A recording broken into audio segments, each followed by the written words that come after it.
Queremos continuar dando a Ti, Senhor Deus, todo o louvor, toda a honra, Pai, neste espaço, neste ambiente. Sabemos que neste momento o inimigo ele não tem domínio, ele não tem reinado, ele não tem governo sobre este lugar, sobre qualquer vida, mas tem o Senhor governa, o Senhor reina.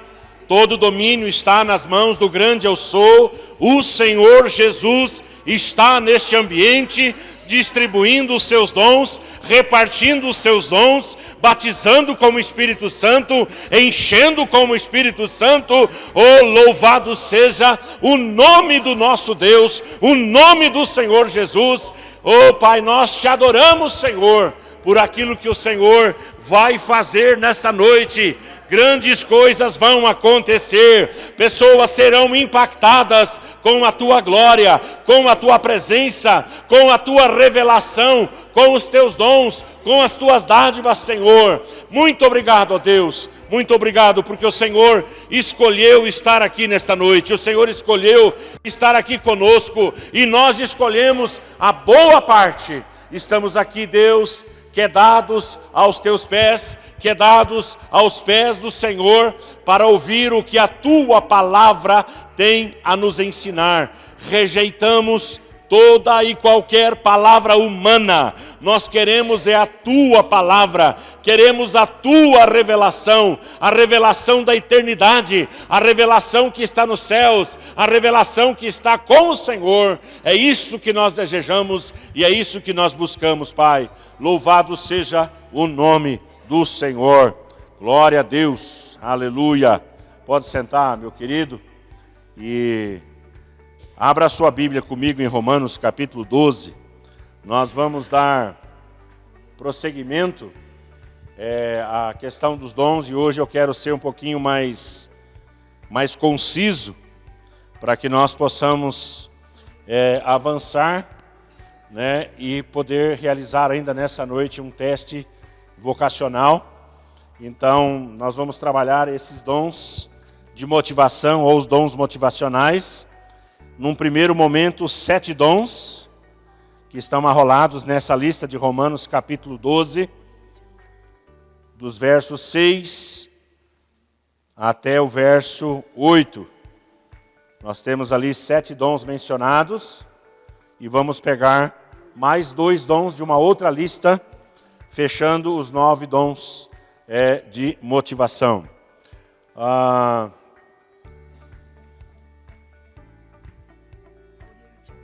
Não está passando, filho.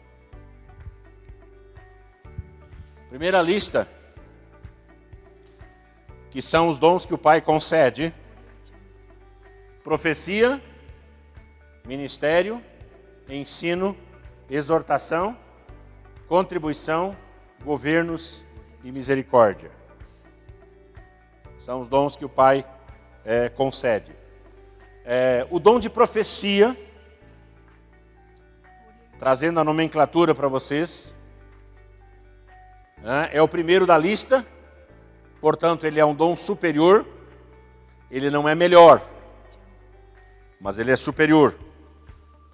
Nas outras listas onde aparece, também aparece o dom de profecia. Esse texto de 1 Coríntios, capítulo 14, verso de número 1, ele destaca isso que eu estou falando. O apóstolo Paulo, 1 Coríntios, capítulo 14, no verso 1 e no verso 5, ele diz: segui o amor. Lembra que nós trabalhamos aqui semana passada que há um crescendum, não é? Seguir o amor em primeiro lugar, porque se nós seguirmos o amor, não vai haver confusão, não vai haver briga, não vai haver disputa, não vai haver desentendimento, porque o amor ele cobre multidão de pecados, o amor ele traz a tolerância, o amor traz o respeito, enfim, seguir o amor. E então procurar, né, tselol, nós trabalhamos aqui, que é aquele zelo, aquela dedicação. Então a Bíblia ela autoriza, ela permite que nós estejamos buscando, né, os dons com zelo, né, os dons espirituais, mas principalmente que o quê? Que profetizeis. Então a profecia, sim, ela é um dom superior, não é melhor, porque Deus não cria uma coisa pior, né, outra coisa melhor, mas existem dons que são mais edificadores ou edificantes do que outros, né? Então o dom de profecia é um deles. No verso 5, Paulo diz assim, eu quisera que vós todos falasseis em outras línguas, mas muito mais, porém, que profetizasseis. Pois quem profetiza é superior ao que fala em outras línguas, salvo se as interpretar para que a igreja receba edificação. Então não sou eu que estou dizendo, mas a própria Bíblia está ensinando que o dom de profecia é um dom superior. Ele é o mais importante entre os 3 dons de expressão vocal. Nós temos 3 dons de expressão vocal na Bíblia, que é a profecia, as línguas e a interpretação. Línguas, quando falamos aqui, naturalmente, estamos falando em línguas estranhas. Não estamos falando em língua de anjos, que é algo diferente, que a Bíblia ensina. Algumas pessoas colocam tudo no mesmo patamar, né, colocando língua de anjo, língua estranha e língua missionária, tudo no mesmo patamar. Não é assim que a Bíblia ensina. Língua de anjo é uma coisa, não é? 1 Coríntios 13 fala sobre isso. Línguas estranhas, Paulo também coloca as regras. E as línguas missionárias são aquelas línguas que o Espírito Santo distribuiu por ocasião do batismo, né, o primeiro batismo, o primeiro derramamento, em Atos capítulo 2, que eram línguas faladas em um determinado lugar do continente, do planeta, da terra conhecida da época. Então nós temos esses 3 dons de expressão vocal, profecia, línguas e interpretação, e dos 3, a profecia é superior. No grego, a palavra é profeteion, aquele que fala em lugar de outro. É a mesma ideia de nabá. Nabá, no hebraico, é algo que borbulha, algo que sai borbulhantemente de dentro da pessoa. A ideia é a mesma. É alguém que tem uma palavra que borbulha dentro de si e ele fala em lugar de outro. E esse outro, para nós, naturalmente, é Deus. Então a palavra profecia significa isso, falar em lugar de. O profeta, ele fala em nome do Senhor naturalmente. Ele é o quê? O porta-voz de Deus. A profecia, ela pode ser em língua conhecida ou em língua estranha. Tanto faz. Ela pode ser uma palavra que todos entendam, mas ela pode ser entregue também em uma língua estranha. E aí, no caso, quando é uma palavra profética, nós necessariamente vamos precisar da intervenção de alguém que tenha o dom de interpretação de línguas. Tá? Então esse dom ele é necessário quando a profecia é entregue em uma língua não inteligível, uma língua não decifrável, uma língua não conhecida, uma língua, como nós dizemos, uma língua estranha. Tá? Então ela pode ser entregue numa língua normal, no português, no inglês, na língua materna, enfim, e numa língua estranha. 1 Coríntios capítulo 3, 14, 3, eu acho interessante as regras que a Bíblia estabelece. Ela diz que o que profetiza fala aos homens. Então a profecia ela é direcionada para quem? Para a igreja, para as pessoas, aos homens. E ela cumpre essa trifinalidade. A profecia precisa cumprir essas 3 finalidades, esses 3 propósitos. Ela edifica, diz Paulo ali, ela exorta, não é? E ela consola. Então tem que ter essas 3 coisas. Profecia que mete medo não é profecia bíblica. A profecia bíblica, ela cumpre essas 3 finalidades. Ela edifica a igreja, edifica o corpo, traz edificação, e ela exorta, e daqui a pouco nós vamos trabalhar um pouquinho melhor essa questão da exortação, e ela também consola.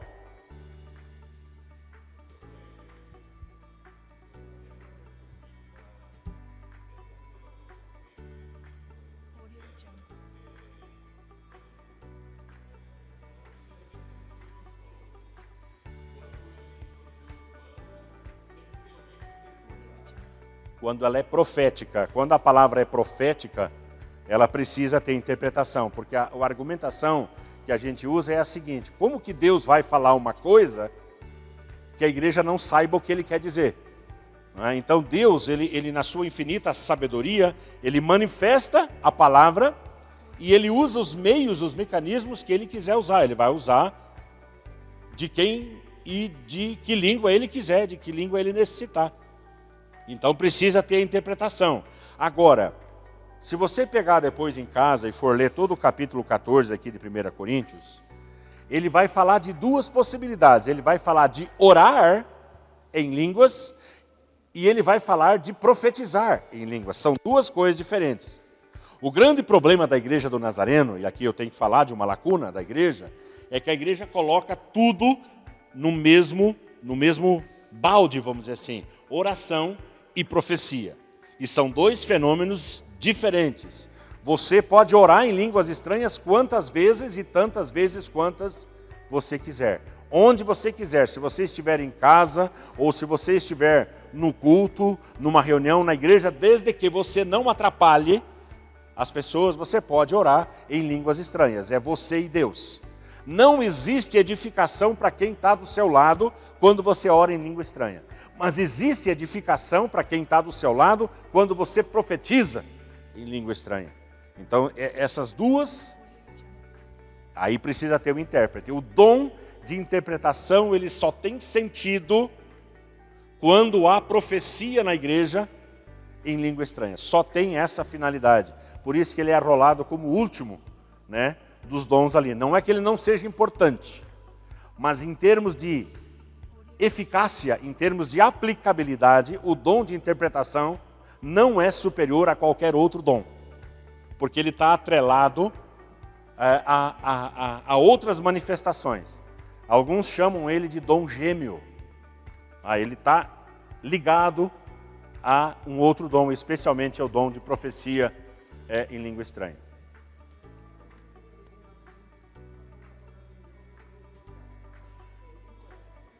Isso, é nesse sentido.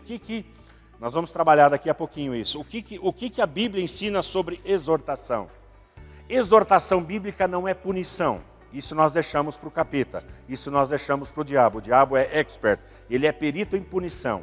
A igreja trabalha a exortação no sentido de chamar a pessoa para o peito, de chamar a pessoa para perto. É aquilo que Jesus fez com Pedro. Caminhou com ele, botou a mão no ombro, foi lá e conversou com ele, né? Pedro, tu me amas, e eu vou te dar a minha igreja, você vai cuidar do meu povo. Esse é o exemplo clássico do que é exortação bíblica. A exortação que aponta o pecado, a exortação que aponta o dedo, não é uma exortação baseada na Bíblia Sagrada. Tem muitas igrejas por aí punindo pessoas, expondo pessoas por causa do seu pecado, não é? É claro que a gente fica sabendo do pecado dos irmãos, sim, a gente fica sabendo. Alguns pecados são visíveis demais, né? Aqueles pecados que não se vê. Como que você vai tratar essa questão dos pecados que não se vê? Daqueles pecados que não são manifestos? Como você trata isso? É o Espírito Santo quem trata. Os pecados visíveis se trata em amor, se trata em aconselhamento, se trata na visitação, mas nunca na exposição. Você nunca vai pegar a pessoa e vai trazer aqui para o altar e vai dizer, esta pessoa foi apanhada em tal pecado e nós vamos agora exercer a disciplina. Não é isso que a Bíblia ensina. Não é isso. Quando o pecado é grave, quando o pecado é contra o Espírito Santo, como no caso de Ananias e Safira, ali nós temos um roubo clássico de ofertas, um roubo clássico, vamos dizer assim, de algo que era uma prática normal da igreja, e eles tentaram burlar, vamos dizer assim, parecendo justos, não sendo. Então houve ali sim uma manifestação de juízo, né? Os dois morreram, né? Foram fulminados por causa daquilo ali. Nadab e Abiú no Antigo Testamento, né? Levaram fogo estranho para o altar, e aqui eu não quero entrar nisso aqui, porque são pelo menos 7 pecados que eles cometeram. Então não é assim que uma pessoa comete o pecado que ela vai ficar impune. Não, todo pecado ele redunda em alguma punição, em alguma consequência. Mas não cabe à igreja exercer esta exortação no sentido de envergonhar a pessoa. Não é isso que a Bíblia ensina. Ao mesmo tempo, a gente não pode fazer vista grossa. Por exemplo, nós temos um exemplo clássico na Bíblia, que é o exemplo de Davi, que nós trabalhamos aqui semana passada. Davi, ele não foi pai. Davi, ele não foi sacerdote. Davi, ele viu o pecado acontecendo dentro de casa, quando um irmão possuiu a irmã, cometendo incesto, não é? E ele não tomou partido, ele não tomou posição. O outro irmão, Absalão, esperou pelo menos 2 anos. 2 anos. Ele saiu de casa e esperou que o pai exercesse a disciplina, e o pai não exerceu a disciplina, e durante esses 2 anos, Absalão, ele ficou maquinando o mal, o ódio dentro do seu coração, que acabou culminando com a morte do seu irmão. Ele foi lá e assassinou o seu irmão para vingar Tamar, que havia sido estuprada por ele.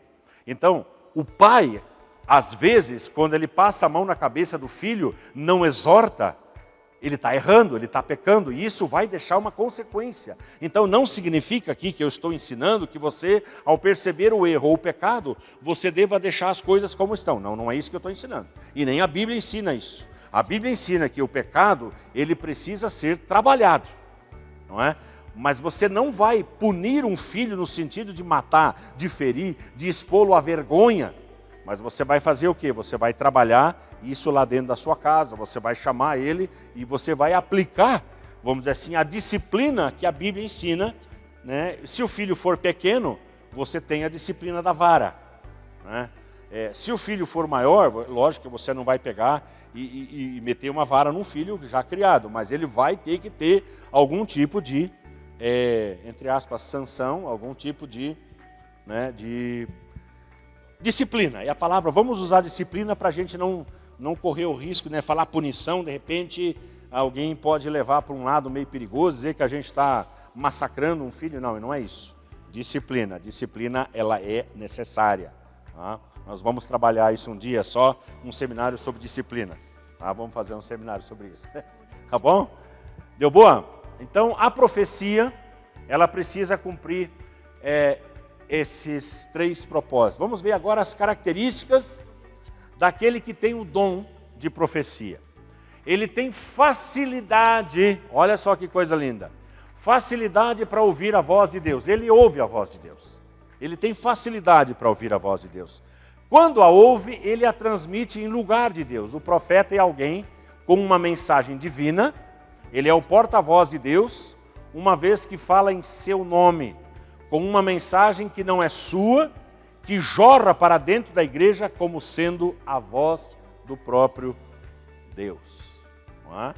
Então é a característica do profeta. Talvez você esteja se vislumbrando, talvez você esteja se vendo, né, a partir desse dom.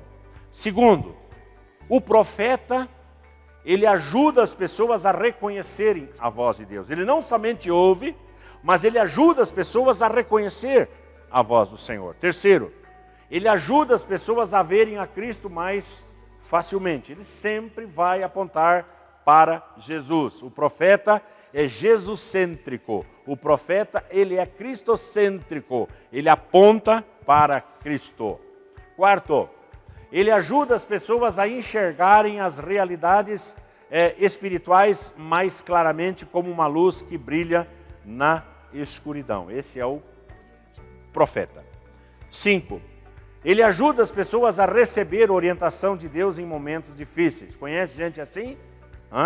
Conhece gente que sempre tem aquela palavra que entra no coração e chega e acalenta e exorta e consola, não é? Ele fortalece as pessoas consolando, edificando e exortando em amor, a fim de que elas superem dificuldades e tenham convicção da vontade de Deus. Então não é só a promulgação, mas tem a ver com toda uma atitude que converge para que a pessoa reconheça a voz de Deus numa determinada situação. Então o profeta, ele não fala só no púlpito. O profeta não fala só na igreja. O profeta, ele pode falar no recôndito, ele pode falar lá dentro da sua casa. Ele pode chegar para você e dizer: assim diz o Senhor.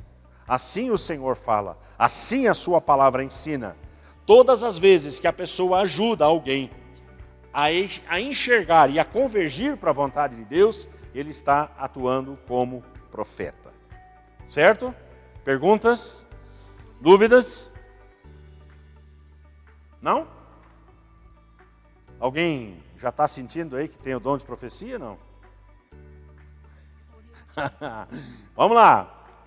No grego, diaconia aponta o dom de ministério, que é o segundo dom mencionado nessa lista de Romanos capítulo 12, do verso 6 até o verso 8. Nós já trabalhamos isso aqui nas outras reuniões.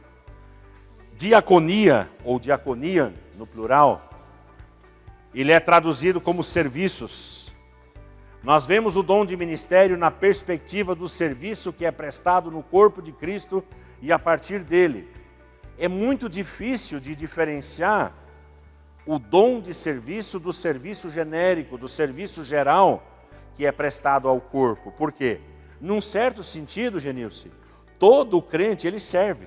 Nós servimos em pequenas causas, em pequenas questões, nós servimos em pequenos trabalhos, em grandes trabalhos, nós servimos, faz parte do nosso ser, né, servir. Nós servimos porque Jesus Cristo serviu, Ele veio não para ser servido, mas para servir e dar a sua vida em resgate por muitos. Então servir é algo normal para nós, muito normal, ou deveria ser pelo menos. Não é? Mas como diferenciar o serviço genérico daquele que tem o dom de ministério? Nós vemos esse dom em todo o serviço que é prestado por um crente cheio do Espírito Santo, seja na área física, social ou espiritual, sempre visando socorrer, servir uma pessoa ou mesmo a igreja. Ele é muito semelhante ao dom do socorro. Quase que se confunde o dom de serviço. Nós pegamos qualquer serviço que é prestado na igreja e podemos enquadrar dentro desse dom de ministério. Paulo fala em ministério, a tradução, né, é serviço, diaconia. Então já trabalhamos aqui, por exemplo, alguém que atua na área do louvor. O louvor não é dom, música não é dom, música é habilidade, louvor é habilidade. Algumas igrejas por aí pregam como dom. Não, não é dom. Mas o ministério de louvor, ele é da igreja. Mas a pessoa que lidera o ministério de louvor, ele o faz a partir do dom de serviço. Entende? Qualquer trabalho que é feito ministerialmente dentro da igreja, ele se enquadra dentro desse dom de ministério. Até a limpeza, claro. Se ele é feito como um ministério, se ele é feito como uma forma de servir ao corpo, de servir a igreja, né, é diaconia. Diaconato é serviço. Zeladoria é dom. É dom de ministério. Né? Intercessão, você pode colocar. A intercessão em si não é dom. É uma ferramenta da igreja, uma ferramenta do corpo. Mas aquela pessoa que lidera aquele ministério de intercessão, ele o faz a partir de um dom, que é o dom de serviço. Esse dom que Paulo menciona aqui em Romanos capítulo 12. Eu não sei se eu estou complicando mais ou se eu estou ajudando vocês a entender. Certo? Características de quem tem o dom de ministério. Ele é motivado a suprir necessidades no corpo de Cristo, seja em projetos físicos ou sociais, mas que ajudem os outros aliviando-os e animando-os. Não é simplesmente o serviço feito por fazer, mas ele tem um objetivo. Ele discerne necessidades práticas e toma a iniciativa de supri-las o mais rápido possível. Talvez você já esteja vislumbrando pessoas, né? Ou quem sabe você até mesmo, não, mas eu tenho esse dom, eu enxergo as necessidades, eu enxergo o que tem para fazer e eu vou lá e me coloco à disposição para suprir aquela lacuna, aquele problema no corpo de Cristo e a partir do corpo de Cristo.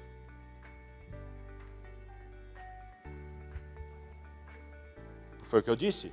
É possível que as coisas se confundam, porque é natural para nós servir, é natural para nós procurar as brechas, é natural para nós procurar onde estão as lacunas e a gente se colocar ali para fechar, para trabalhar, para suprir, é natural. Mas tem aquelas pessoas onde isso é acentuado, aonde você percebe que de fato, não, ela tem um dom da parte do Senhor, porque ela ocupa a sua vida em socorrer, em aliviar, em se colocar, né, à disposição para ajudar as pessoas. Tem gente que não se aguenta sem ajudar. Não é? Ela só é feliz, ela não se aguenta, ela não fica sem a realização do serviço. Eu sei que todos servem aqui, eu sei que todos fazem alguma coisa pelo reino, mas tem aqueles que têm o assento. Não é? Cuida em suprir necessidades urgentes, Lorde. As necessidades urgentes sem se importar com o seu cansaço físico. Eu acho que aqui nós estamos começando a diferenciar um pouquinho, porque a maioria dos crentes fala, eu estou cansado, eu estou cheio de problema, eu tenho dificuldade, eu tenho aquilo, e a pessoa que tem esse dom, não importa se ela está cansada ou não está cansada, se está disposta ou não está disposta, tem necessidade, ela vai lá e faz, ela dá um jeito de ajudar. Fica frustrado quando isso não é possível. Assume as responsabilidades na realização de tarefas, ainda que do seu jeito. Ela vai lá e faz do seu jeitão, mas ela não vai deixar de suprir aquela necessidade. Não consegue dizer não. Conhece gente assim? Gente que nunca diz não. Envolve-se numa variedade de atividades ao mesmo tempo. É gente atarefada e continua atarefada e vai ficar mais atarefada ainda. É dom de ministério. Não é... Por exemplo, eu sei que tem gente que vai ficar ofendido, mas eu tenho gente no louvor que não tem chamado ministerial para isso.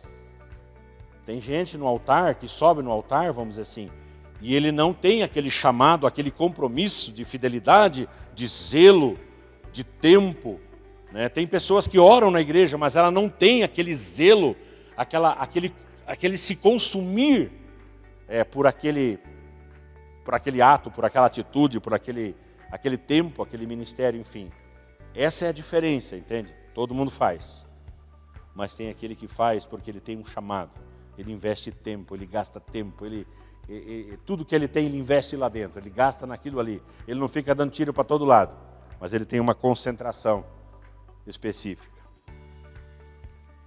O dom de ensino é o terceiro que Paulo menciona na sua lista de Romanos 12, dos 6 a 8, eu acho que esse parece que é um dom mais fácil de a gente identificar. Didascalia, no grego, o que ensina. É o único dom, isso aqui é interessante, para a gente perceber aquilo que eu falei antes acerca da importância. É o único dom que aparece em 3 das 4 listas de Paulo. Nós temos 4 listas, lembra que nós falamos?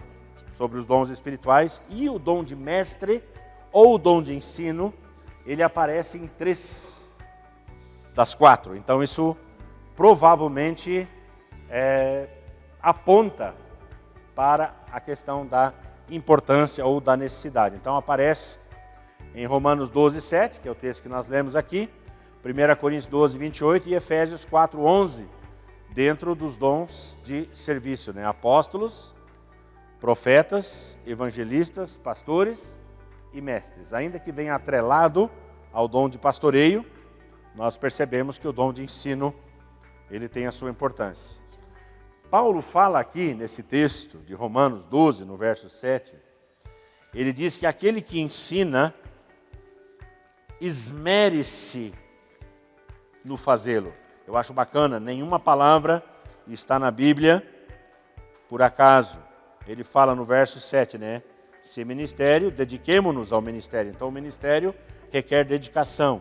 Ou o que ensina, esmere-se no fazê-lo. O que é uma pessoa esmerada? Uma pessoa que se esforça, que se dedica. Você olha para aquela pessoa, você vê, não, realmente, ele tem este dom. É inequívoco, é visível, é perceptível, porque há uma dedicação em cima dele. O ensino é algo prioritário, guarde essa palavra, prioritário.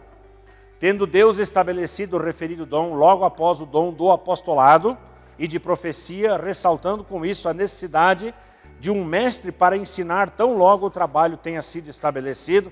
E eu falei com vocês aqui semana passada que quem estabelece as bases do ministério é o apóstolo, né? Ele é o dedão da lista que nós trabalhamos, né? E a direção de Deus promulgada. Então, o apóstolo vem e funda. Alguns afundam, né? Mas o apóstolo é aquele que funda. Ele estabelece as bases, a direção, não é? Aí vem o quê? O profeta, porque a igreja não vive sem a palavra. A igreja não vive sem a revelação, né? O meu povo perece por falta de conhecimento. Algumas traduções dizem por falta de profecia, e algumas traduções ainda dizem por falta de visão. Então, não tendo visão, não tendo ensino, não tendo profecia, o povo se perde, o povo se corrompe. Logo em seguida, ao estabelecimento do apóstolo, a profecia da palavra, vem o mestre para poder estabelecer. O evangelista, ele faz o trabalho, alcança pessoas, mas estamos falando aqui a nível de ensino, né? Uma igreja não subsiste sem ensino. A igreja não vive de oba-oba. A igreja não vive de festa. Tá? A igreja precisa ser ensinada na palavra, né? Paulo disse, prega a palavra, ensina a palavra, insta, aconselha, quer seja oportuno, quer não, né? O dom de ensino parece estar intrinsecamente ligado ao dom do pastoreio, o dom de pastor. Lembra que nós falamos sobre o ministério quíntuplo, né? O mestrinho lá, que é o dedinho, ele vem atrelado ao dedo anular. A intenção de Paulo é ressaltar um ensino mais profundo, bem como uma dedicação acentuada, quase que exclusiva no ensino, o que certamente seria a qualificação do mestre. É aquilo que a Lorde levantou antes. Muito obrigado, Mike, você é uma bênção, né? Aquilo que a Lorde levantou antes, sobre a questão do ensino, sobre a questão do serviço, também se refere à questão do ensino. Todo crente, todo cristão, ele precisa ensinar a palavra. Aquilo que sabe, ele repassa. Nós não somos represas, nós não somos diques. A represa represa, o dique segura. Nós somos rios. Nós entregamos, nós damos, nós estamos sempre dando aquilo que nós aprendemos. O discipulado é para isso, é para você repartir aquilo que você recebeu. Não é só para você ficar recebendo. Quem entende que discipulado é só receber, é aleijado, tem uma visão distorcida. Tá? O discipulado é receber e dar, é receber e transmitir. Os discípulos receberam de Jesus e foram entregar aquilo que receberam. Então, num certo sentido, todos ensinam, mas tem aquele que você sabe que ele tem um chamado específico para o ministério de ensino, uma dedicação quase que exclusiva. Não é? Tem gente no meio do corpo, no meio da igreja, com isso. O objetivo é chamar a pessoa a agir de acordo com os propósitos de Deus. Isso aqui é outra coisa. Esse aqui eu pulei 2 aqui. Tá. Aham. Não, eu estou ainda no mesmo. Esse aqui é o ensino, eu pulei 1, né? Pulei 1. Ele ajuda cada cristão a crescer e amadurecer na fé, bem como a permanecer na sã doutrina, função de mestre. Ele sabe estabelecer as bases da fé cristã, levando o crente a ser um verdadeiro adorador. Ele é um encorajador de cada membro do corpo de Cristo a buscar o ensino bíblico, desafiando-os a transmitirem o que aprenderam a outros. O ministério de ensino visa isso, entregar para que aquela pessoa saiba o que fazer com aquilo. O grande problema da igreja hoje é que ela recebe, hein, Cláudio? E não entrega aquilo que recebeu. Alguma pergunta quanto a isso? Alguém aqui já consegue vislumbrar que é um profeta, que é um mestre, que tem o dom de ministério?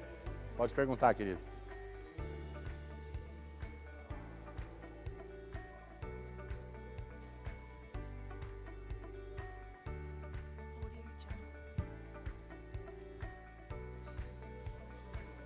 Sim.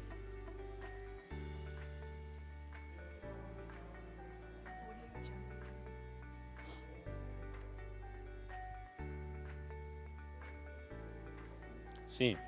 Não necessariamente. Aquilo que nós estávamos falando antes aqui, você não estava aqui ainda.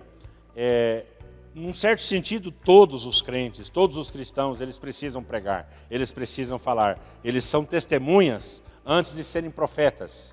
Tá? Eles são testemunhas antes de ter o dom de ministério. Eles são testemunhas antes de serem mestres.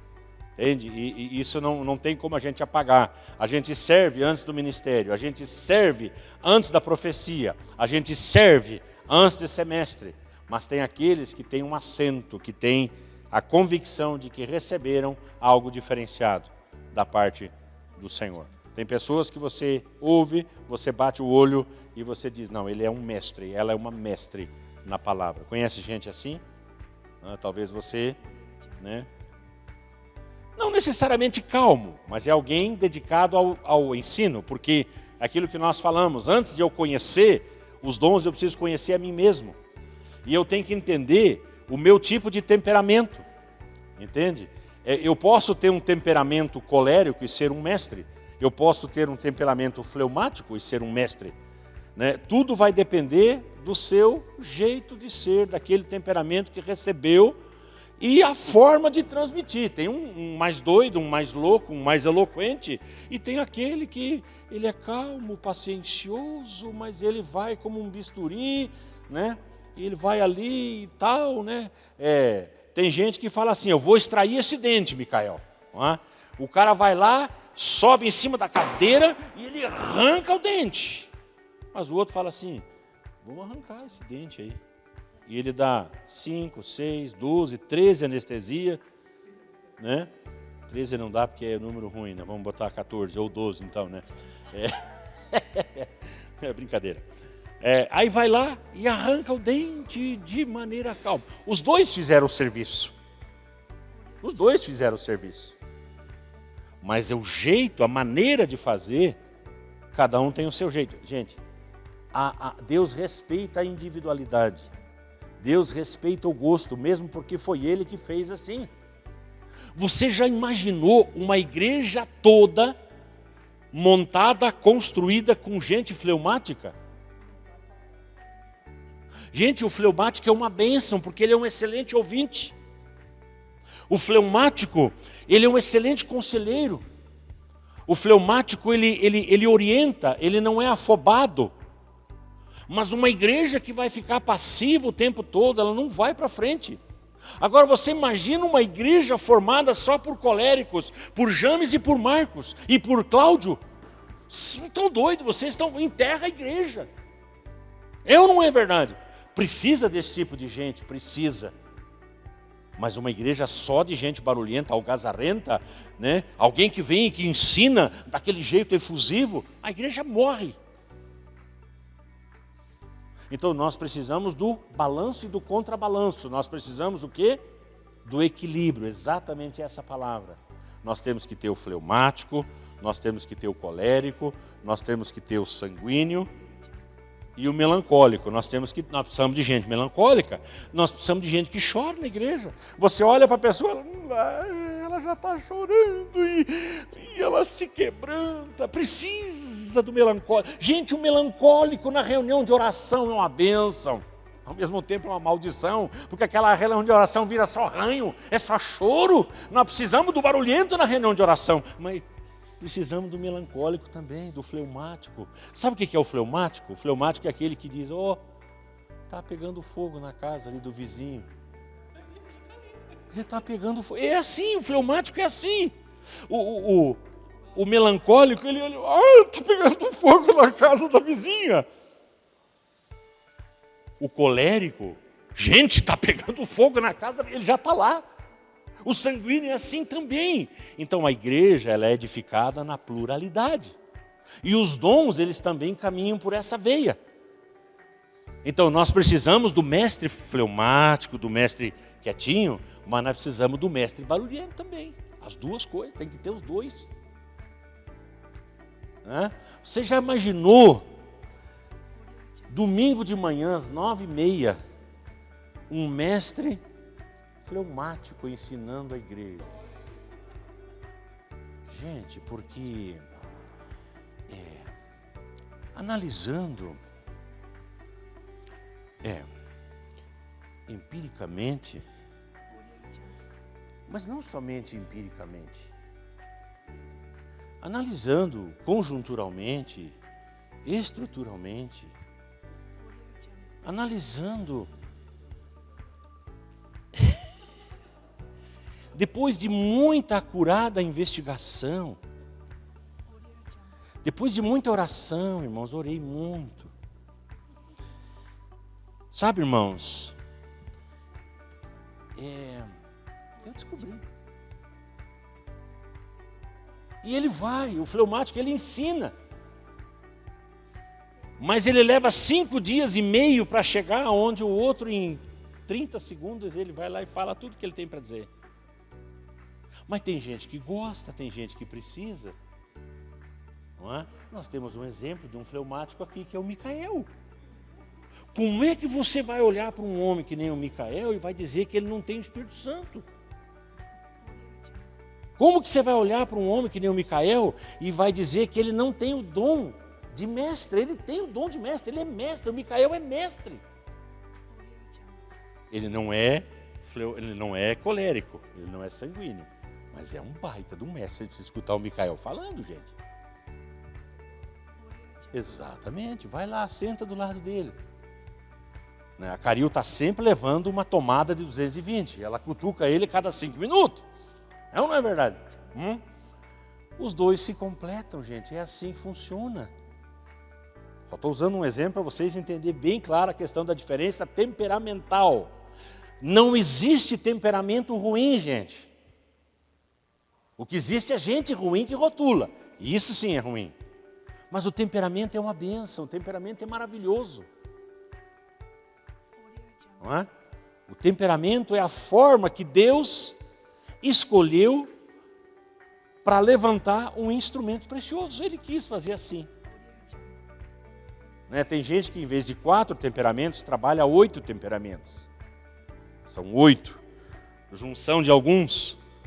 A Lise fala, por exemplo, que ela é perfeita. Ela tem 25% de cada um. Ela é perfeita. 25% de cada um. E eu já sou o outro lado. Eu de fleumático não tenho nada. De melancólico, minha filha. Eu até choro por quebrantado. Mas dizer que eu sou melancólico? Não, eu não sou melancólico. Eu sou sanguíneo e sanguíneo exuberante, se é para usar a nomenclatura correta. O sanguíneo é isso aí, ele fica vermelho, o sangue está na flor da pele, o cutucou, ele está aceso. A Lise fala assim, eu não consigo entender, amor, como é que você faz? Eu acordo de manhã, não estou exagerando, gente. Eu acordo, eu abro o olho, eu levanto da cama e já saio. Eu já vou fazer o que eu tenho que fazer. A Lise, ela acorda, mas ela não acorda. Ela acorda e vira para o outro lado. E aí quando você pensa que daí ela vai levantar, ela vira para o outro lado. E daí você pensa, não, daqui a pouco ela vem. Aí ela senta em cima da cama. Aí ela enrola o cabelo, passa o cabelo embaixo do nariz. É verdade, gente. Ó, tá ali enrolando o cabelo, ó. Ela enrola o cabelo, passa embaixo do nariz, daí ela fica. Aí ela vai para a cozinha, ela toma um copo de café daqueles enormes assim. Depois do terceiro copo de café, ela está começando a acordar. Aquilo que ela fez antes, pode perguntar, não, ela não lembra o que ela falou, o que ela fez. Aí eu chego para ela e falo assim, amor, posso te dar um beijinho agora? Aí eu falo, posso te dar um beijo agora? Não, amor, eu ainda não escovei os dentes. Ai, Jesus amado, eu levanto, vou para o banheiro, escovo os dentes, primeira coisa que eu faço. Aí eu vou para o chuveiro, tomo banho. Eu tomo banho quando levanto, tomo banho de meio-dia, tomo banho à tarde e tomo banho antes de dormir. Eu tomo 4 banhos por dia. E eu não sou sujo, tá? Eu sou bem cheirosinho. Mas faz parte da minha nomenclatura, faz parte do meu jeito de ser. E nós temos que aprender a respeitar. Agora, pega os dons e coloca dentro de um vaso desse. Só Deus para fazer isso. Só Deus para escolher trabalhar dessa maneira um ser humaninho como nós. Não é? Aliás, ser humaninho são os cachorros, né? Para mim, os cachorros agora, eles subiram de classe. Os cachorros são ser humaninhos para mim. Lá em casa eu trato os cachorros como humanoides. Eles são humanoides. Ou seja, ser humaninhos que alegram a nossa casa. Meu filho faz outras coisas também. Vou voltar para o tema. Por isso que é isso. O dom de exortação é o quarto dom mencionado, que é aquilo que nós trabalhamos ali. Parakalon, a palavra no grego, que é chamar para o lado, convocar para socorrer. Parakalon, ou então parakaleo, é o verbo. Paracletos, ou parácletos, é o nome do Espírito Santo. Então, quem tem o dom de exortação, ele cumpre o papel ou faz a função do Espírito Santo. É só você pensar nisso. Exortação ou exortar é agir como o Espírito Santo agiria. É muito fácil de entender. Esse é o dom de exortação. Não é um ato punitivo, como nós falamos antes, né, ou que visa expor a pessoa à vergonha, mas o objetivo é chamar a pessoa para o peito. Eu já usei várias vezes esse exemplo. É você trazer a pessoa para cá e dizer, vamos caminhar, vamos andar. É um dom necessário. Você conhece gente assim, gente que está sempre disposta a andar com o ferido, a andar com o machucado, a andar com aquele que todo mundo rejeita, aquele que todo mundo despreza. Ele diz, vem cá, eu vou andar com você, eu quero andar com você. Quanto mais mal cheiroso, mais a pessoa gosta. Quanto mais no pecado, mais a pessoa gosta. Diz, vem cá. Não é? Talvez alguns de vocês estejam se vendo dentro e a partir desse dom. Características de quem tem o dom de exortação: ele sabe motivar, chamar as pessoas a agirem segundo o padrão e o propósito de Deus. Ele ajuda as pessoas a experimentarem as verdades divinas a fim de serem abençoadas. Sabe dirigir palavras de ânimo, encorajamento, consolo e conforto aos que estão debilitados, seja emocional ou espiritualmente, estimulando-os à ação. Alguém de vocês conhece uma pastora chamada Lucy? É a pastora que tem o dom de exortação. Para mim é o exemplo clássico. É o exemplo clássico. Você nunca vai escutar a pastora Lucy dizendo uma palavra dura ou descaridosa para alguém. Você nunca vai ver ela fazer isso. Por quê? Porque ela tem esse dom da exortação, que é o dom da presença do Espírito Santo. Para quem não sabe, quem é aquela pastora que está lá atrás? Né? Essa ali, esposa do pastor Cláudio. Ela tem o dom da exortação. Ela sempre tem uma palavra de ânimo, de encorajamento, uma palavra que põe para cima. Não é? Isso não significa que ela alise ou adule o pecado. Não é isso que eu estou dizendo. Não é isso. Né? A repreensão, mas não para a morte. A repreensão para a correção. Deixa eu te mostrar um texto aqui. Não está aqui ainda. Olha, ó, já vou chegar no texto, tá, amor? O que tem o dom de exortação, ele tem um ministério de aconselhamento. Gente, eu não tenho paciência. A Lise fala isso, amor, você não tem paciência. A pessoa começa a falar, em 30 segundos você já tem a resposta, está lá na frente, e a pessoa, não, mas eu quero falar. Não, mas eu já tenho o que dizer para você. Por quê? Porque o meu dom é outro, eu não tenho paciência. Isso não significa que eu não faça o trabalho. Mas tem gente que fica 3, 4, 5, 6 horas ouvindo a mesma pessoa. Eu não tenho paciência para isso. Eu sou bem sincero, eu não tenho paciência. Eu até ouço, mas ouvir 5 horas, 6 horas a mesma pessoa, eu não escuto. Eu já estou indo embora, porque eu tenho mais coisa para fazer. É ruim falar essas coisas.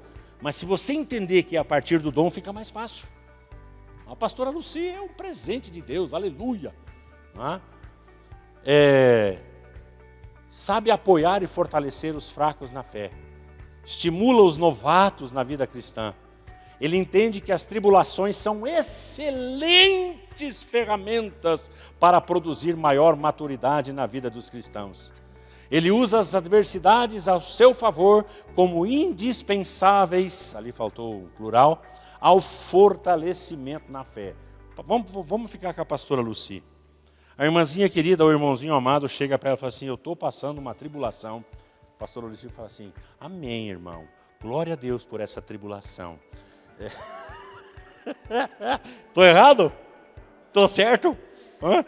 Amém, irmão. Glória a Deus por essa sua tribulação. Mas veja bem, você tem que entender que talvez esteja Deus usando esta tribulação para a consecução do seu plano, do seu propósito na sua vida. Então não reclame da tribulação, a pastora Lucy vai dizer. Você veja a tribulação como uma coisa boa, porque é Deus trabalhando, é Deus agindo. Eu não é. É o dom da exortação em operação. E assim funciona. Dá um chacoalhão, mas de forma amorosa, né? O exortador, o que tem o dom de exortação, ele sempre é uma pessoa otimista, benigno, sempre criando pontes para a amizade, é movido pela esperança e a confiança de que as pessoas irão vencer e mudar de atitude. A pastora Lucy fala, vai dar certo, irmão, vai dar certo, tenho certeza que vai dar certo. Não? É uma pessoa mansa, não fica irritado com facilidade. O pastor Cláudio me confidenciou uma particularidade da pastora Lucy. Ele diz, olha, ela não fica braba mais que 5 minutos. Isso é uma virtude, isso é uma coisa linda. Todo mundo ia gostar de estar do lado de uma pessoa assim, não fica braba mais que 5 minutos. Tem gente que quando fica bravo 1 semana, 2 semanas, 3 semanas, não é? Fica ruim. Né? E às vezes a pessoa precisa...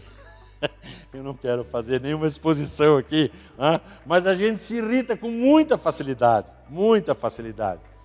Sabe resolver conflitos pacificamente. Este é aquele que tem o dom de exortação. Alguma pergunta? Resiliente, exatamente, essa é a ideia, essa é a palavra. Não é? Falta muito nos nossos dias essa questão da resiliência, né? Ela é uma pessoa, já falei, um excelente discipulador, mesclando amor com firmeza, viu? O que nós falamos aqui da firmeza, né? Quando se trata de estimular a permanecer nos propósitos de Deus e longe do pecado. O dom de contribuição, o dom que ninguém quer, eu devia botar aqui. Né? Opa! O dom de contribuição. No grego é metadidomi. Dar, compartilhar, e eu quero que vocês guardem isso aqui, ó, tá? Dar uma parte. O que tem dom de contribuição não dá tudo. Porque se ele der tudo, ele está fora da Bíblia também. Entende? Ele dá uma parte. Ele dá uma parte, ele investe uma parte do que ele tem, né, para o reino. O possuidor desse dom, ele dispensa uma parte do que tem para sanar dificuldades do reino ou que os crentes eventualmente venham passar. É algo que repassa ou que perpassa o mínimo estabelecido por Deus. Algumas pessoas falam assim, não, eu tenho o dom de contribuição porque ele é dizimista. Não, não. Aquele que dizima faz apenas a sua obrigação. Ele deixa de roubar a Deus, verdade, ele deixa de roubar a Deus, não é? E ele investe 10% do que ele ganha no ministério, no trabalho do reino. Mas ainda assim, sendo um dizimista, é possível estar fora da vontade de Deus, porque é nos dízimos e nas ofertas. Então, se o cara dizima, mas não oferta, ele está tão errado biblicamente quanto aquele que não faz nada. É nos dízimos e nas ofertas. O que é a oferta? A oferta é aquele sacrifício que vai além dos 10%. Então você ganha 1.000, você separou os R$100 para Deus, mas você vai lá e dá mais R$1. Já é oferta, já está no sacrifício. Já está além das suas possibilidades. Então, quando nós falamos em dom de contribuição, é alguém que dá além daquilo que já deu. Entende? É alguém que dá além das suas posses, alguém que dá além da sua capacidade. É algo que perpassa o mínimo estabelecido por Deus, que o crente deve dispor para o reino, já falei, dízimo e oferta. A motivação é ajudar de alguma forma o progresso do reino de Deus. Está relacionado também com o dom de socorro. Tem gente que vê a necessidade. A Cris tem o dom de socorro. Ela tem esse dom. Ela não pode ver alguém passando necessidade que ela vai correr lá e vai ajudar de alguma maneira. Se ela não tiver, ela é daquela chata que liga e fala, pastor, desculpe falar assim, mas é assim mesmo. O que tem dom de socorro, ele é chato. Ele é inconveniente, ele vai lá e diz, você tem que me ajudar. Tem uma mulher lá na esquina lá, e ela está precisando disso, e eu sei que o senhor tem dinheiro em casa e o senhor pode ajudar. É ou não é verdade? Ela vai buscar onde tem o recurso. Talvez ela não tenha, mas ela tem o dom de socorro. Tem muita gente na igreja que tem o dom de socorro. Minha sogra tem o dom de socorro. Ela me socorre, ela socorre a igreja, ela socorre o reino, ela socorre os irmãos. E de vez em quando olha, tudo molhado minha testa. Eu só dou uma coçada na cabeça. A Liz vem e fala, amor, a mãe está dando dinheiro lá para aquela família lá, não sei para quem, mas não sei o quê. Tá certo. É a minha sogra. Ela está socorrendo. Ela está vendo uma necessidade. E olha, a Bíblia diz que a mão direita não tem que saber o que a esquerda faz. Não é? Vai lá e faz, ajuda, supre. Não é? Então assim, se você tem contribuído com mais do que você pode, provavelmente você tem o dom de contribuição. Não é? Se você dá além do seu dízimo e além da sua oferta regular, é bem provável que você tenha esse dom e Deus vai te usar muito. Né? Talvez vai vender carro, vai vender casa, talvez vai vender alguma coisa para poder suprir alguma necessidade do reino. Bem provável que isso vai acontecer, sem que ninguém te peça, sem você fazer uma campanha das 7 semanas na Igreja Universal, sem você ir para a Igreja Mundial do Poder de Deus, né, e pegar o feijãozinho lá, e sem pegar o pão mofado, e sem pegar não sei o quê. Você vai fazer porque você quer fazer. Entende? O reino funciona dessa maneira. O dom, eu vou repetir, o dom é dado por Deus. É Ele quem dá. Não é? E se Ele escolher você para ter o dom de contribuição, você vai espernear. Vai espernear. Você vai bater de tudo que é lado, mas Deus botou o dom, você vai fazer. Vai sentir alegria, vai sentir prazer, né, em fazer isso. É ou não é verdade? Perguntas? Características de quem tem esse dom. Ele entrega parte dos seus recursos pessoais a outros, a fim de ajudá-los a superar necessidades ou realizar seus ministérios. Ele reparte com alegria aquilo que tem com outras pessoas. Sua primeira reação ao tomar conhecimento de uma necessidade é contribuir. Gente, tem nego ruim de oferta. Você, para tirar uma oferta do cara, não arranca nada. Ele vem, ele senta na igreja, ele come do melhor, ele se alimenta da palavra, ele desfruta da comunhão dos irmãos, mas dizer, olha, eu vou contribuir, eu vou ajudar o reino a crescer. Eu quando peço oferta, eu já sei para quem eu posso pedir. Os meninos veem lá em casa, pai, está escrevendo para o fulano? Eu falei, tô. Tem algumas pessoas que eu me dirijo pessoalmente. Eu vou direto, porque eu sei que elas vão contribuir para o reino, elas vão fazer, elas vão dispor. Entende? Vai perceber lacuna e vai dizer assim, é a minha área, é onde eu posso contribuir. Não estamos falando de fortunas, estamos falando de necessidades. Necessidades. O reino tem necessidades. Deus não precisa de dinheiro, mas a igreja precisa. Aonde você congrega, precisa. Nós só conseguimos avançar e fazer alguma coisa se nós tivermos ofertas. Os dízimos é manutenção da casa, não é? É manutenção da casa. As ofertas são para nós avançarmos ministerialmente. E só temos como fazer se os irmãos disserem, eis-me aqui, pode contar comigo. Não é? Eu, esses dias, passei um áudio para um irmão, pedindo uma oferta. Olha só a resposta. Olha só a resposta do irmão. Pastor, muito obrigado por despertar isso dentro de mim, uma área para onde eu posso mandar um pouco do que Deus me deu. Olha a visão. Obrigado por despertar dentro do meu coração uma área para onde o meu coração possa mandar um pouco daquilo que Deus me deu.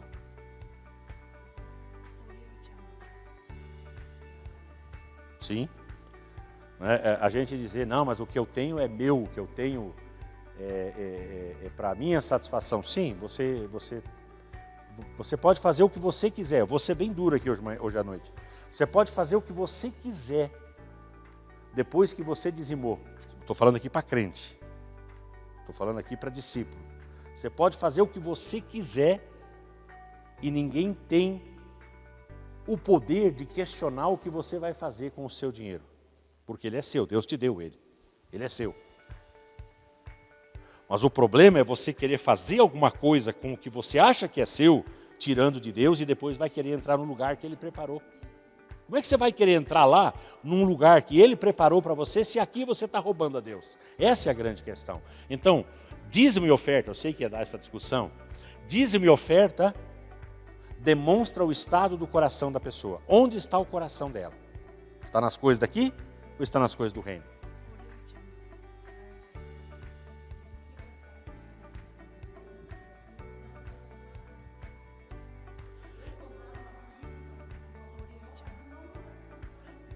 Não é errado.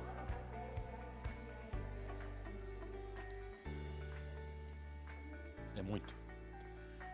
Então, assim, nós vamos trabalhar aqui com aquilo que é básico, com aquilo que é o bíblico, com aquilo que é o certo. Deus te deu saúde, você trabalha de forma perfeita, você está num lugar gostoso, aprazível,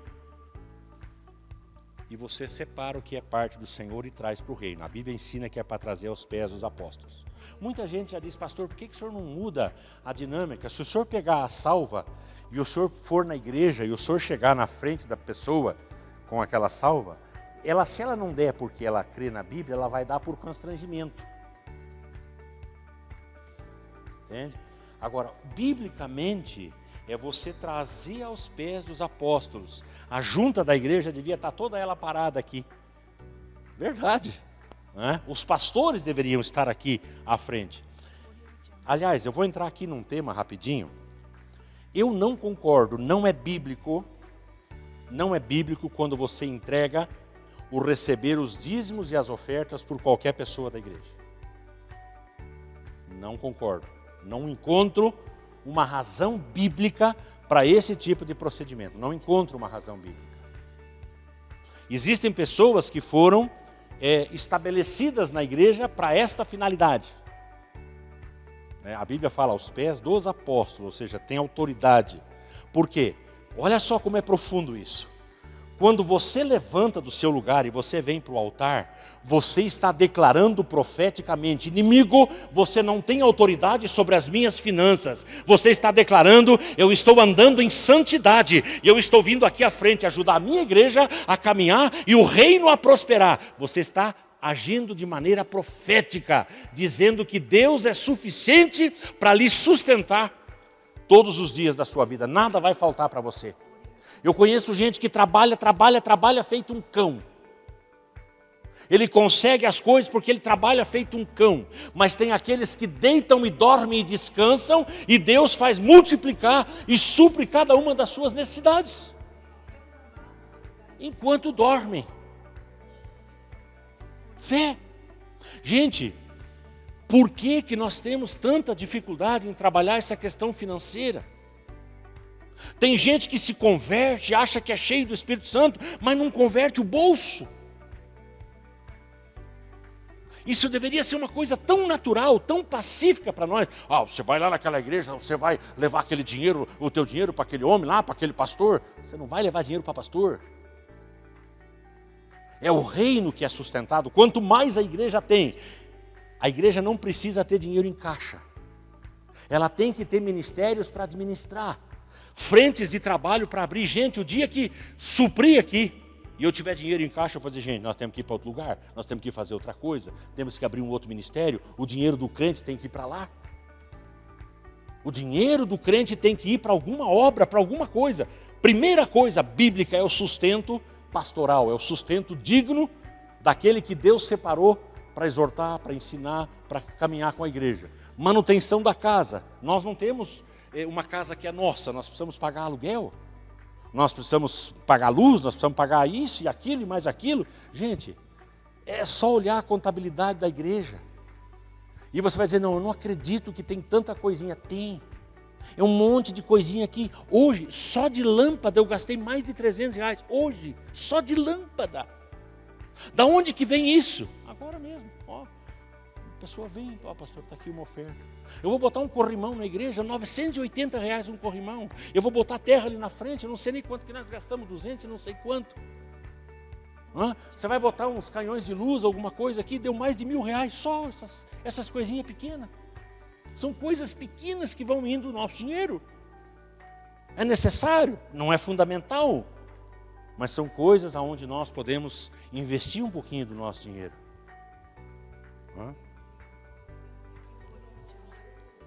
Com certeza. Tá? Talvez alguns sejam levantados nessa área, né? Ele percebe sem peso no coração quando e onde Deus quer usar os bens e dinheiro que estão sob sua responsabilidade. É por isso que eu gosto da palavra mordomia. Eu não sou um dizimista, eu sou um mordomo. Eu não sou um ofertante, eu sou um mordomo. Eu administro o que não é meu. Eu administro o que é do Senhor. Ele me deu, Ele me confiou por 60 anos, 70 anos, 80 anos, 90 anos. Estava falando com a minha mãe hoje, minha mãe vai completar 80 anos agora.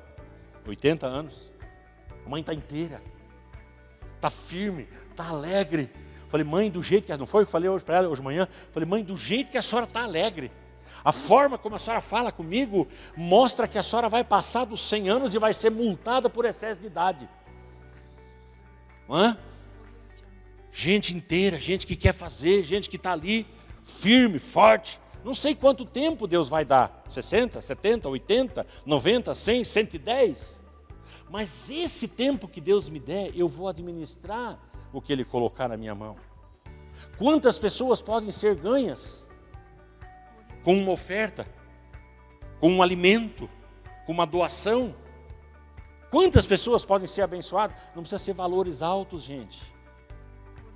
A Bíblia diz, como é que alguém vendo a necessidade de alguém e fecha o seu coração, como pode permanecer nele o amor de Deus? João fala isso. Como que pode permanecer o amor de Deus no coração de uma pessoa avarenta, de uma pessoa apegada às coisas? Aí, ó.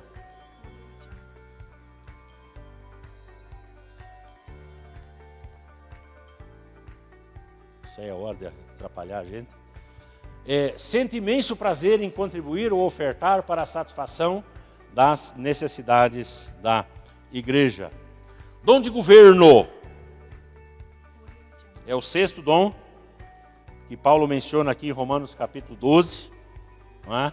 Proísteme, no grego, estar à frente de, ficar em pé na frente de. É essa a ideia que o verbo transmite, alguém que está à frente. O objetivo do dom é ajudar um grupo a perceber os propósitos e a visão de Deus, bem como mobilizá-los e realizá-los. O possuidor desse dom, ele traz o comando, ele estabelece a direção e a visão. É o meu dom.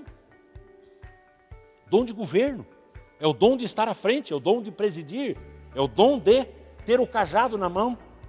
Esse é o meu dom, esse é o meu chamado, é isso que Deus me deu para fazer. É o dom da liderança, da presidência de um determinado grupo ou igreja. É diferente do dom de 1 Coríntios 12, 28, onde também fala de governos, mas é usada a palavra kiberneses, cuja tradução é administração. O primeiro tem a ver com a liderança, o segundo tem a ver com a consecução de tarefas ou de atividades bem estabelecidas e bem planejadas. Então essa é a diferença. São dons de governo ou de governos, um mais relacionado à presidência, a estar no comando, e o outro mais relacionado a tarefas. Tarefas bem feitas, tarefas bem executadas, tarefas bem planejadas. Tem gente que você olha e você vê, meu Deus, que perfeição. Que perfeição para fazer as coisas. Tudo no capricho, tudo no zelo. Nada fora, desalinhado, desarrumado. Não é? Dom de governos. Kiberneses, nós vamos trabalhar isso depois separado. O primeiro tem a ver com a liderança em si, o segundo com a consecução organizada de tarefas concernentes ao reino. Gente, uma igreja precisa de uma pessoa sistematizadora. Uma pessoa que saiba sentar e organizar as coisas. Isto é dom. Isto é, eu diria, genilciar. Né? Genilciar é o verbo. Não é? Alguém que sabe sistematizar achar uma palavra que eu queria inventar agora, não consegui. Né? Mas você vai sistematizar atividades de uma maneira ordenada e bem planejada. Certo? Características de quem tem o dom de liderança. Ele atua como um líder nato. As pessoas o seguem por sua firmeza de postura e por sua capacidade de perceber os propósitos de Deus. Ele tem visão de longo alcance, assumindo uma posição de liderança na sua consecução com alegria. Ele é um sonhador, ele tem sonhos e sabe transferi-los para outros, envolvendo-os nesse sonho. Ele atua como uma espécie de imã, atrai pessoas que acabam aceitando sua liderança. Está sempre se responsabilizando por outras pessoas.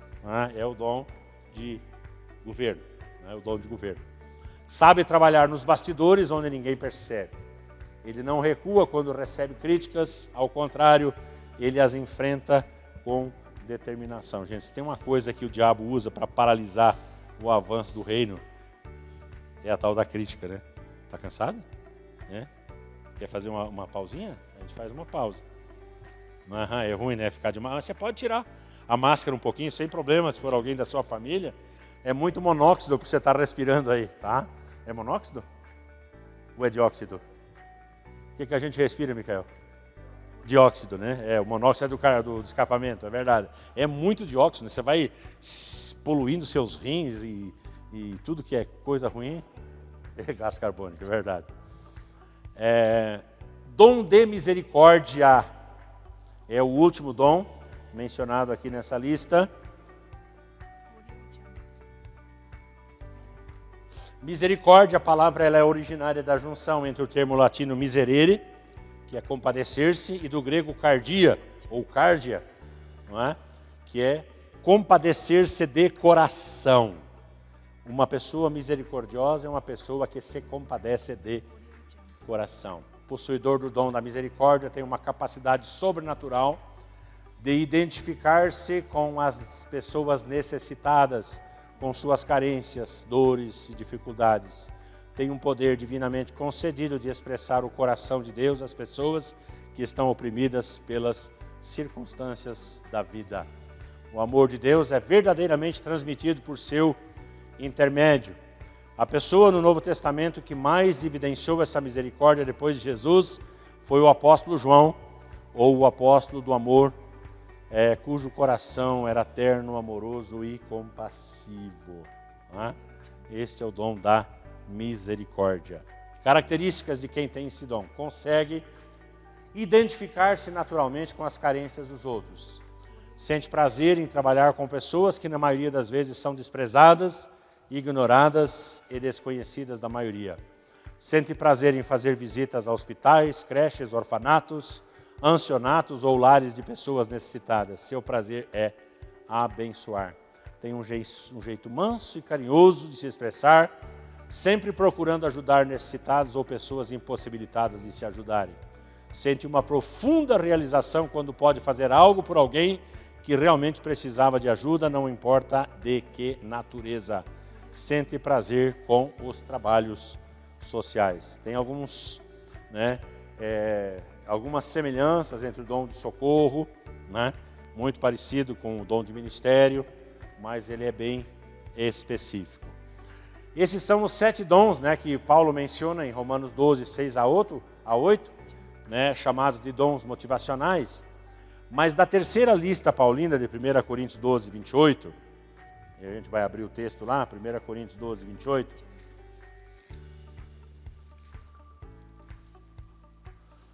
Tem mais 2 dons que são enquadrados dentro dos dons motivacionais. eu faço a diferença, né, entre dons de serviço, que é o ministério quíntuplo, os dons manifestacionais, que são os outros 12, aqueles dons, são 12 ou são 9 agora? 9, né, os dons que são os dons do barulho, vamos dizer assim, aqueles dons que se manifestam, e os dons motivacionais, que são esses dons que nós temos que analisar para ver se a pessoa tem ou não tem. Então entra dessa lista o dom de socorro e governos. Oi? Mas ele repete na lista, são dons que se repetem, né? O dom de socorros, né? Antilepsis, no grego, a tradução é ajuda, atos úteis, socorro, auxílio, beneficência.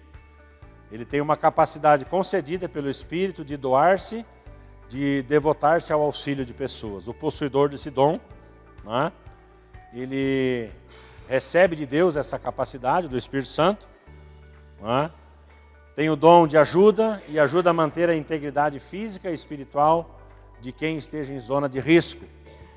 É um serviço social, amoroso, desinteressado, em função de pessoas necessitadas, tais como órfãos, viúvas, pobres, oprimidos e injustiçados. Esse dom atua em conjunto com o dom de misericórdia e abrange todos os serviços normais da vida cristã, dentro e fora do ambiente da igreja. E o dom de governo, sim. Ela pode ter os dois, com pequenas variações, com pequenas diferenças, ou ela pode ter um, né? Ela pode ter um... são muito parecidos. O dom de misericórdia e o dom de socorro é quase igual. Confunde com o serviço normal dentro da igreja. Então é bem provável que a pessoa tenha os dois. Eu acho que ela sempre tem os dois. O dom de misericórdia e o dom de socorro. Sempre vai vir atrelado. Né? E o dom de governos, eu já falei para vocês qual é a diferença. Né? Eu coloco ele como um dom separado, porque o texto grego ele oferece, né, as duas possibilidades, a diferença. Não é? Eu já falei que o primeiro termo tem a ver com estar à frente, né? E o segundo termo ele tem mais a ver com a consecução das tarefas dentro da igreja. Né? A diferença básica consiste no fato de que o primeiro termo tem mais a ver com a liderança em si, e o segundo com a consecução organizada de tarefas concernentes ao reino de Deus. Esse dom tem a ver com a habilidade de administrar as demandas de uma casa. Tem casa que você entra que é uma bagunça, não tem nada no lugar. Mas tem casa que você entra, né, é tudo no seu lugarzinho, né, tudo na sua ordem. Então a mesma ideia é trazida para dentro do reino. Uma pessoa que tem esse dom, ela não gosta nada desarrumado, nada fora do lugar. Tudo tem que estar em perfeita ordem. Não é?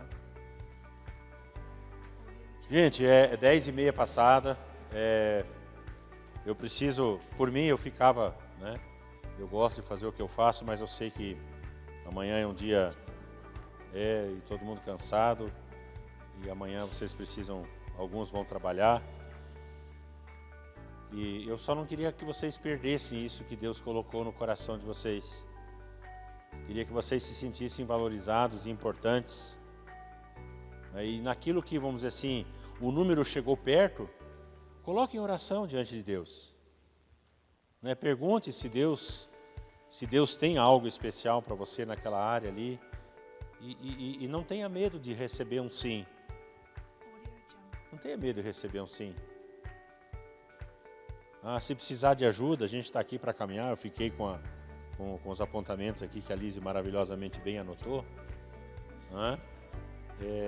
A gente vai orar em cima disso aqui. Nós temos a pastora Lucy, temos a Genilce, a Lorde. Essas mulheres gostam de orar, né? Não, mas as mulheres gostam de orar. Entregar para essas mulheres aí, né, dona Dulce? Vamos botar essas listas embaixo do joelho. E orar em cima disso. Não é? Senhor amado, nós estamos cansados, chegamos até esse horário. A nossa mente muitas vezes divaga, ela nos trai. E eu oro, Deus, para que neste momento o Teu Espírito Santo esteja agindo na mente de cada um desses irmãos amados, confirmando o que o Senhor deu. Não foi o pastor, não foi qualquer outra pessoa. Tua palavra ensina que é o Espírito Santo quem distribui todos os dons como lhe apraz. Muito obrigado, ó Deus, porque essa é a Tua vontade soberana. É a forma que o Senhor tem de usar esse crente no Teu reino para a consecução dos Teus planos e propósitos dentro dessa igreja e a partir dessa igreja, Senhor. Nós não queremos ter medo, nós queremos ter ousadia. Nós não queremos ter medo, nós queremos ter intrepidez e coragem para falar do amor do Senhor, para continuar agindo e atuando em nome do Senhor e assim trazer e atrair cada vez mais pessoas para o Teu reino, Senhor. Nós declaramos que estamos abertos, nós declaramos que esperamos que na semana que vem o Senhor continue falando conosco e que na semana que vem nós possamos descobrir mais alguns dons, especialmente esses dons de manifestação. São os dons mais problemáticos, mas ao mesmo tempo os mais úteis e necessários na edificação da igreja, Senhor. Prepara o nosso coração para esse tempo, cria em nosso coração uma expectativa, em nome de Jesus, Pai. Nós oramos assim e pedimos a Tua bênção em Teu nome, Senhor. Amém e amém, Jesus.